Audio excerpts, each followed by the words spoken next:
Hello everyone, this is Yogesh Kumar Sharma and today we will discuss the third topic of engineering mechanics. The name of the topic is law of mechanics. In these are the fundamental principle used to analyze force and motion in engineering system. The core law are based on the Newton's law of motion, along with one other key principles used in engineering mechanics. Right. So, firstly, we will discuss the Newton's law of motion. Actually, Newton's law of motion they have three type of motion.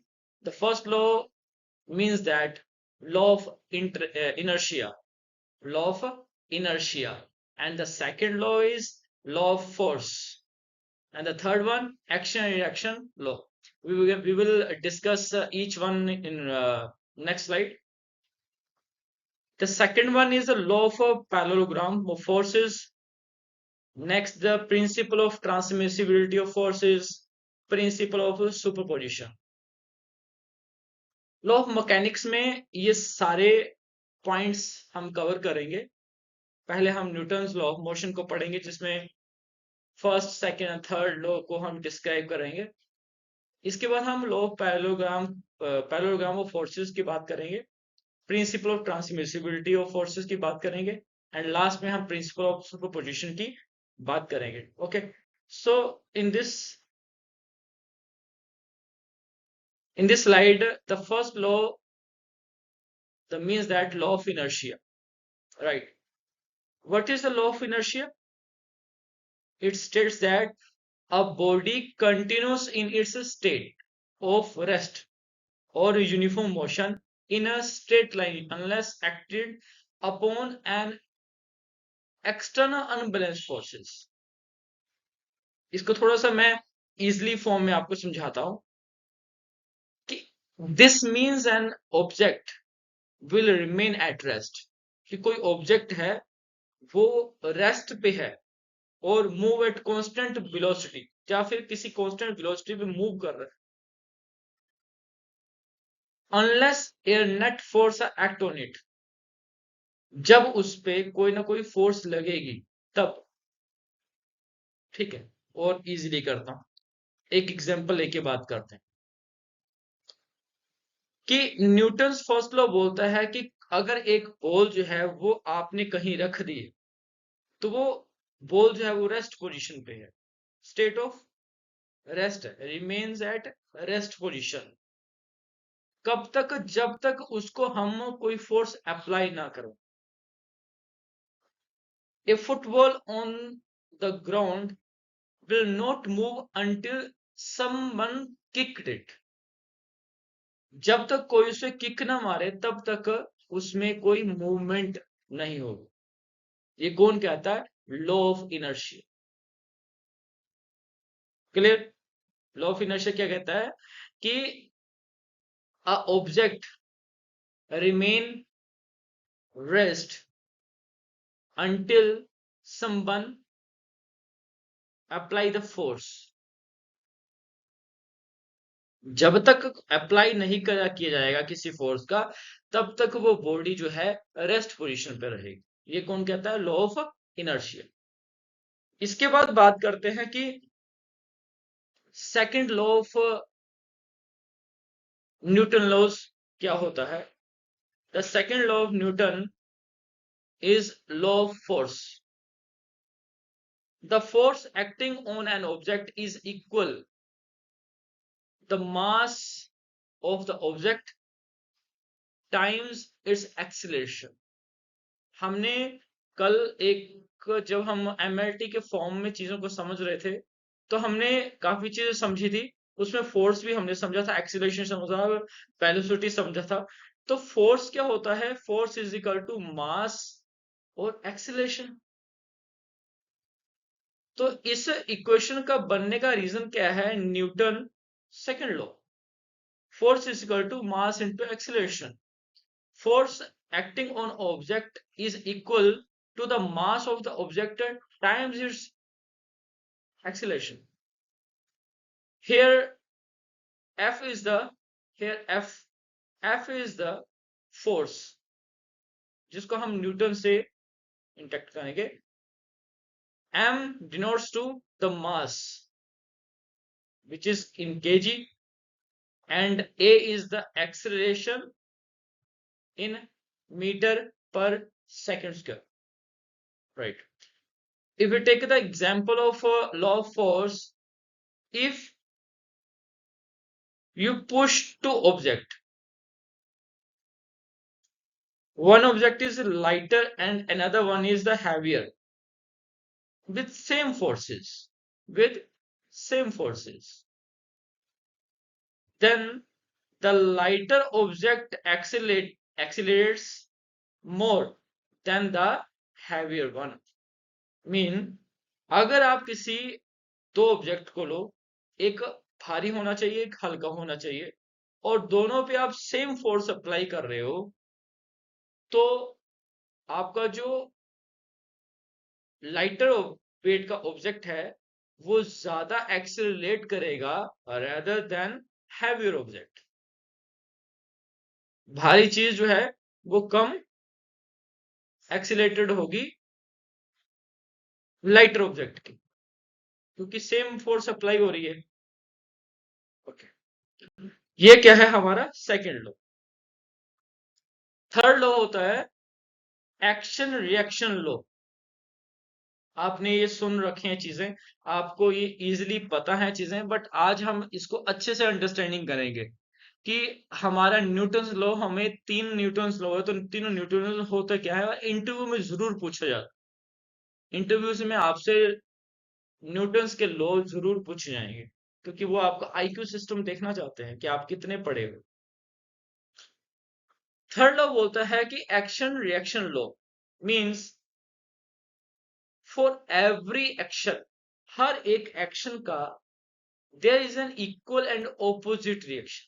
हर एक action का equal और opposite reaction होता है।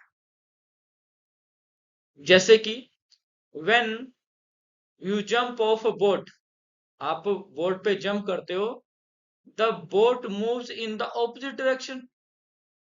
आप boat पे अगर jump करते हो तो बोट जो है वो ऑपोजिट डायरेक्शन में मूव करती है। For example, it take the action, the reaction will, for every action they are equal and opposite reaction. Clear? First law आपने पढ़ लिया, सेकंड लॉ आपने पढ़ लिया, थर्ड लॉ आपको समझ में आ गया। इसके बाद हम चलते हैं लॉ ऑफ पैरेललोग्राम फोर्सेस। देखो, लॉ ऑफ पैरेललोग्राम फोर्सेस होती क्या है कि अगर, देखो बड़े ध्यान से समझना, ये जो टॉपिक आज मैं लेके आया हूं ये टॉपिक बहुत ही इंपॉर्टेंट है। एक इंजीनियरिंग पॉइंट ऑफ व्यू से, कॉम्पिटिटिव एग्जाम के पॉइंट ऑफ व्यू से आपको ये समझना पड़ेगा, और बहुत ध्यान से समझना। ठीक है, तो स्टेटमेंट बोलती है कि लॉ ऑफ पैरेललोग्राम फोर्सेस जो है कि इफ, यदि दो फोर्सेस सिमुलटेनियसली एक्ट हो रही है किसी पार्टिकल पे, तो उस पार्टिकल के ऊपर एक एंगल बनेगा, और उस एंगल के साथ जो रिजल्टेंट फोर्स होगी, वो रिजल्टेंट फोर्स जो है वो रिप्रेजेंट करेगी the diagonal of parallelogram formed by two forces. वो दोनों फोर्सेस के डायगोनल्स को पैरेललोग्राम के थ्रू अप्लाई कराएगी। मींस आपके पास दो फोर्सेस है, एक फोर्स है हमारे पास P, एक फोर्स है P, दूसरा फोर्स है Q, राइट? इन दोनों फोर्सेस के बीच में हमारे पास एक एंगल बन रहा है, एंगल थीटा, और इस इधर थीटा से एक रिजल्टेंट फोर्स निकल रही है जो कि पैरेललोग्राम बना रही है। देखो, ये पैरेललोग्राम बना रही है। अब इसको समझने के लिए हमें थीटा की तरफ जाना पड़ेगा। ये थीटा का जो रिलेशन है, ये थीटा का रिलेशन कोसेक का रिलेशन बनता है। मींस कि आपका C square is equal to under root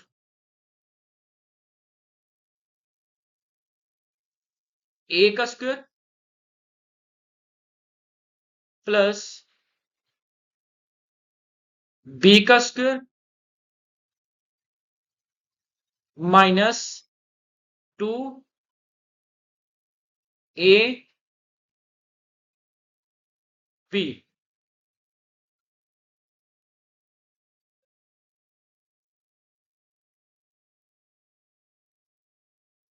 C theta. अगर हम इस रिलेशन को अगर समझते हैं तो हम जो यहाँ पे सी की बात करें, this is the resultant force, तो हमने यहाँ पे लिख दिया resultant force R, resultant force R under root P square, P हमारी पहली फोर्स है, क्यू हमारी सेकंड फोर्स है, तो P square Q square plus 2 pq cos theta, relation बनता है इसका रिजल्टेंट का।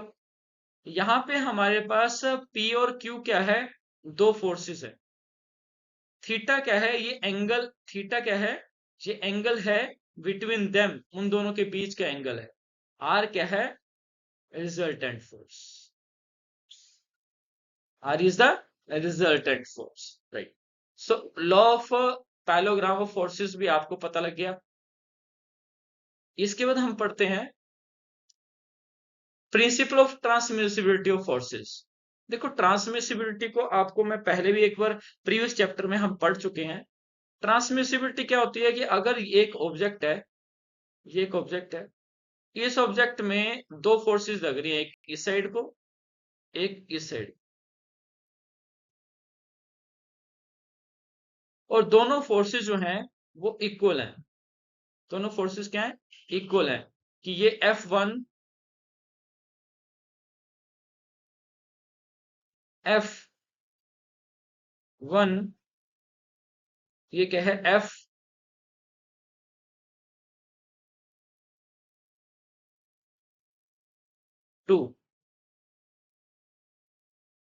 F2,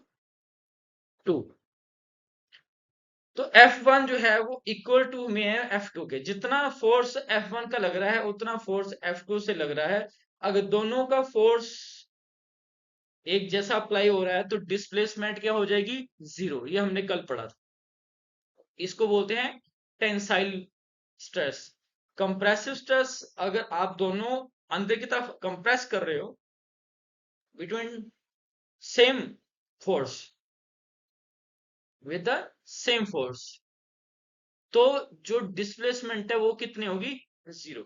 इस चीज को समझो आप। The effect of force on rigid body remain the same if the point of application is shifted along the line action of the force. They have no change. The external force, they have no change. If a push is applied anywhere along the line of beam, the overall effect remain unchanged. कोई change नहीं आएगा, क्योंकि आप same efficiency में उसे खींच रहे हो दोनों साइड से, तो उसमें कोई चेंज नहीं आएगा। Because F1 is equal to F2, F1 बराबर कर रहा है F2 के, तो डिस्प्लेसमेंट जीरो हो जाएगा। क्लियर? इसको बोलते हैं प्रिंसिपल ऑफ ट्रांसमिसिबिलिटी। ठीक है। लास्ट वन है प्रिंसिपल ऑफ सुपरपोजिशन, बहुत जरूरी है, इसको तो जरूर आप ध्यान से सुने कि प्रिंसिपल ऑफ सुपरपोजिशन क्या होती है। देखो जब हम मल्टीपल फोर्सेस एक्ट करते हैं किसी बॉडी पे, तो उसका टोटल इफेक्ट जो होता है वो वेक्टर सम के इंडिविजुअल फोर्सेस पे होता है। जैसे कि यहाँ पे F1 एक फोर्स लग रही है, ये F1 एक फोर्स लग रही है, ये हमारे पास F2, और एक फोर्स है ये F3।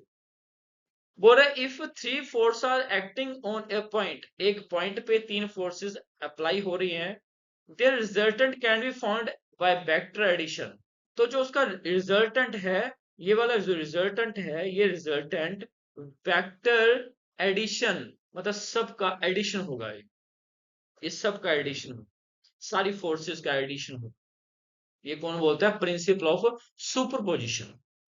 तो R is the superposition because this is the vector addition, this is the resultant, right. So आज हमने न्यूटन के लॉज पढ़ने थे, जो कि मैकेनिक्स के ही लॉ बनते हैं। हमने इसमें एक एक चीज को अच्छे से डिस्क्राइब किया है, आपको मैंने समझाया है। आप इसको बिल्कुल ध्यान से समझना, क्योंकि आने वाले जो टॉपिक्स हैं, न्यूमेरिकल्स हैं, इनके कहीं ना कहीं इनके बेस पे होंगे। तो हमें ये समझना पड़ेगा कि न्यूटन्स के लॉ क्या होते हैं, और ये जो ट्रांसमिसिबिलिटी है, सुपरपोजिशन है, ये क्या चीज होती है। तो मैंने आपको सारा समझा दिया है। आप इसे एक बार फिर से रिवाइज करें, और अपने दोस्तों के साथ शेयर करें। बार बार देखो वीडियो को, समझो। Thank you very much. Thank you.